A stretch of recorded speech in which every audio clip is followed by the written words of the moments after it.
Dê uma olhada a Luanda, a capital de Angola. Apenas 2 décadas, muitas pessoas acreditavam que essa cidade seria o futuro. Novos condomínios surgiam, investimentos estrangeiros chegavam com promessas de prosperidade e o petróleo era vendido como a chave para tudo isso. Mas hoje Luanda se tornou um paradoxo vivo. Uma minoria exibe carros de luxo, mansões e festas milionárias, enquanto milhões lutam diariamente apenas para garantir o básico. É a cidade onde o custo de vida pode superar o de muitas cidades de África. Mas mais de 40% da população sobrevive abaixo da linha da pobreza. E a pergunta que fica é: o que aconteceu ao país que tinha tudo para dar certo? Nesse vídeo vamos falar um pouco como é que essa riqueza construiu superpotências em alguns lugares, se transformou numa maldição em outros lugares. Vamos falar um pouco sobre a doença do petróleo, um ciclo que enriquece poucos, destrói indústrias locais e aprisiona nações inteiras a uma única fonte de renda. E claro, a questão central: como é que países que estão sentados sobre trilhões em reservas não conseguem simplesmente transformar isso em escolas, hospitais e oportunidades para o seu povo?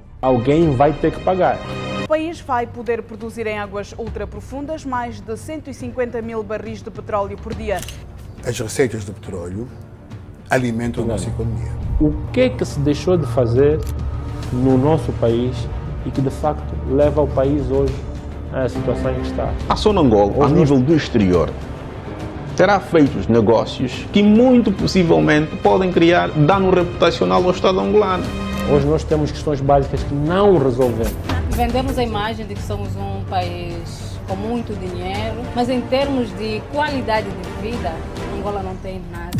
A história do petróleo começa no século XIX, mas foi apenas na metade do século XX que ele se transformou no coração pulsante da economia global. Com a invenção do motor a combustão e a explosão da indústria automóvel, o petróleo deixou de ser apenas mais uma fonte de energia e ele se transformou no combustível que movia o mundo. Durante a Segunda Guerra Mundial, controlar as reservas de petróleo não era vantagem estratégica, era questão de sobrevivência. Tanques, aviões, navios, todos dependiam desse líquido negro. E os exércitos que tinham acesso a ele tinham o poder. Depois da guerra, o mundo entrou numa nova fase, a fase do consumo em massa. Nos Estados Unidos, famílias compravam carros como nunca antes. E na Europa, cidades em ruínas foram reconstruídas com a ajuda do petróleo barato do Oriente Médio. E já na década de 1960, o petróleo representava mais da metade de toda a energia consumida no planeta. Ele não só abastecia carros e fábricas, mas também gerava eletricidade, aquecia casas e moldava economias inteiras. Para muitos países produtores, encontrar petróleo parecia uma benção. Imagina só, bilhões de barris escondidos no solo, prontos para serem convertidos em riqueza quase instantânea. O chamado ouro negro prometia transformar desertos em cidades futurísticas, aldeias em cidades modernas. Mas esse poder trouxe consigo uma nova ordem mundial. O petróleo não era apenas energia, era influência, era geopolítica. Quem tinha petróleo ditava preços, controlava as rotas marítimas, influenciava guerras e alianças. Em 1960, países produtores se organizaram na OPEP, um cartel que mudaria para sempre a forma como o mundo negociava energia. Pela primeira vez, nações antes ignoradas na política internacional tinham em suas mãos uma arma silenciosa,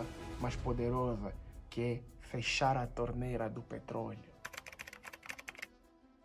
A história está cheia de exemplos. A União Soviética, altamente dependente do petróleo, entrou em colapso interno quando os preços caíram em 1980. A Nigéria, dona de algumas das maiores reservas da África, viu bilhões fluírem pelo petróleo, mas boa parte da riqueza evaporou em corrupção, má gestão e contas secretas no exterior. A Venezuela, que foi um dos países mais ricos da América Latina, mergulhou numa crise devastadora quando o preço do barril despencou. E do outro lado do mundo, o Catar pegou a mesma riqueza e em poucas décadas transformou um deserto em um dos países mais ricos do planeta, com arranha-céus cintilantes, companhias aéreas de luxo e até a Copa do Mundo mais cara da história. Mas como é que pode a mesma fortuna destruir uns e enriquecer os outros? A resposta é simples. A resposta está no mecanismo chamado a doença do petróleo. Quando um país encontra petróleo, é como ganhar na loteria. Só que essa vitória vem com efeitos colaterais, o que significa: de repente você tem enormes quantias estrangeiras a entrarem no teu país para gastar internamente, só que tem um problema. Existe um processo,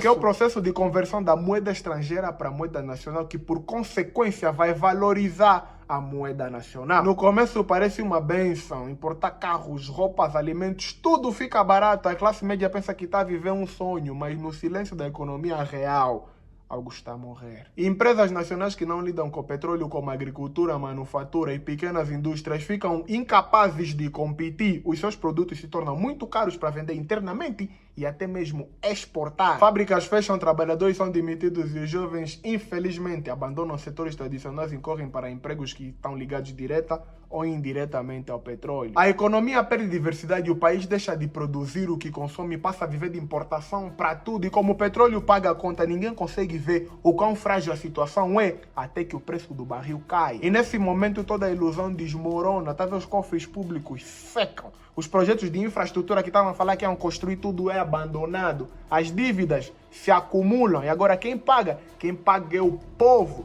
com desemprego, inflação e fome. A chamada maldição do petróleo não é apenas econômica, é também política. As riquezas centradas em pequenos setores do Estado criam elites poderosas. Em vez de tributar a população, governos se sustentam com a renda do petróleo e isso reduz a necessidade de prestar contas. Agora, qual é o resultado? Autoritarismo, corrupção sistemática e uma população refém de uma riqueza que nunca vê. Enquanto o petróleo está caro, as elites prosperam e o povo se ilude com migalhas, mas quando os preços caem, sobra apenas o vazio.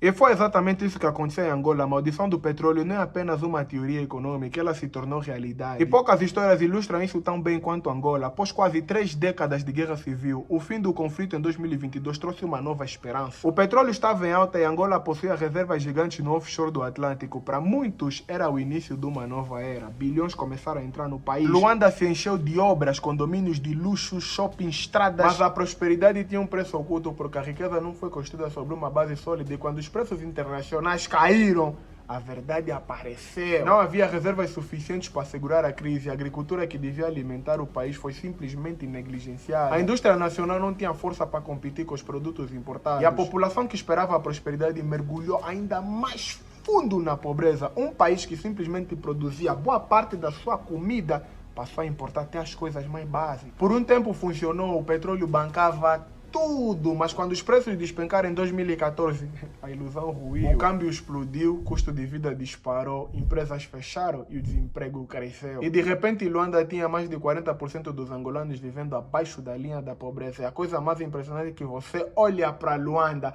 prédios lindos ao lado de bairros sem saneamento básico. Hoje, cerca de 41% dos angolanos vivem abaixo da linha de pobreza de consumo e esse número dispara para mais de 57% em áreas rurais. A pobreza não é só monetária, é multidimensional. Mais da metade da população é privada de necessidades básicas como a saúde, educação, saneamento e trabalho digno. Se formos analisar, em Luanda, 23% ou até mais da população é considerada extremamente pobre e em províncias como Cunene, Huila e as outras, esse número chega a quase 70%. E o dado mais doloroso é que 4 em cada 10 crianças angolanas sofrem de desnutrição crônica, uma geração inteira crescendo limitada não pela falta de talento ou capacidade, mas pela falta de políticas públicas e de acesso ao essencial. Eu sei que muita gente gosta de dizer que não é bom comparar porque sítios diferentes, condições diferentes, situações diferentes, mas a Noruega também encontrou petróleo, mas ao invés de gastar de imediato, ela criou um fundo soberano. Esse fundo funciona como um cofre. Quando o petróleo é vendido caro, o dinheiro extra vai para lá. O governo investe globalmente e em tempos de crise usa parte desse fundo para manter a economia estável. E graças a essa estratégia, a Noruega se tornou um dos países mais ricos e estáveis do planeta. E enquanto isso, em Angola, bilhões foram gastos em importações,